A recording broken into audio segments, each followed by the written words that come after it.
আমি যে strategy follow করি এটাকে বলি কুক বুক করা। আমি মনে করি একটা ল্যাঙ্গুয়েজ শিখতেছি বা একটা থিওরি অ্যাপ্লাই করতেছি, এটা আমি সাথে সাথে টুক করে একটা ছোট করে কোড লিখে ফেলি। কুক বুক করলে হয় কি, তোমার একটা মানে মনস্থির হয়ে যায় যে এটা আমার ফার্স্ট টাইম কোড লেখা না।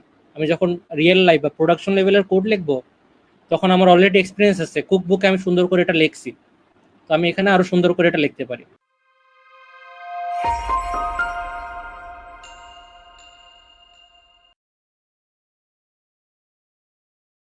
নিয়ামত হক কমেন্ট করেছেন, ভাইয়া আপনার নতুন কোনো কিছু শেখার ক্ষেত্রে আপনি সাধারণত কিভাবে শিখেন?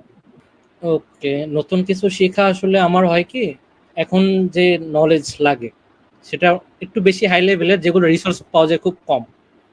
মানে তোমার একদম ডকুমেন্টেশন, মানে একটা লাইব্রেরি, সেটা ডকুমেন্টেশন না পড়লে, আগে দেখা যেত আমি যখন বিগিনার লেভেলে ছিলাম, আমরা ইউটিউবে সার্চ দিলে টিউটোরিয়াল আসতো বা নেটে সার্চ দিলে অনেক আর্টিকেল আসতো।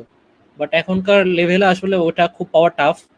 তো আমি যেটা করি, ফার্স্টে আমি কি পড়বো বা আমার কতটুকু কাজ দরকার, এখানে আমার কি লাগবে, এটা একটা মিশন সেট করি যে এখান থেকে আমি কি আউটপুটটা বের করবো। আমি টেকনিক্যাল স্পেক্ট থেকে বলতেছি, মানে এডুকেশনে অন্য ডিফারেন্ট স্ট্র্যাটেজি আছে। তো আমার যতটুকু লাগবে আমি ততটুকুর জন্য খোঁজা শুরু করি, আসলে এই টাইপের রিলেভেন্ট কোড বা কাজ কি আছে, এই প্রবলেমটা কিভাবে সলভ হয়েছে। এটা অনেক প্ল্যাটফর্ম আছে ওখানে, মানে স্ট্যাক ওভারফ্লোতে নাই এমন কোশ্চেনের সংখ্যা খুবই কম। তো এটা দেখি, ডকুমেন্টেশন গুলো দেখি, পড়ি। পড়ার পর একটা, আমি যে স্ট্র্যাটেজি ফলো করি এটাকে বলি কুক বুক করা। আমি মনে করি একটা ল্যাঙ্গুয়েজ শিখতেছি বা একটা থিওরি অ্যাপ্লাই করতেছি, এটা আমি সাথে সাথে টুক করে একটা ছোট করে কোড লিখে ফেলি। কুক বুক করলে হয় কি, তোমার একটা মানে মনস্থির হয়ে যায় যে এটা আমার ফার্স্ট টাইম কোড লেখা না।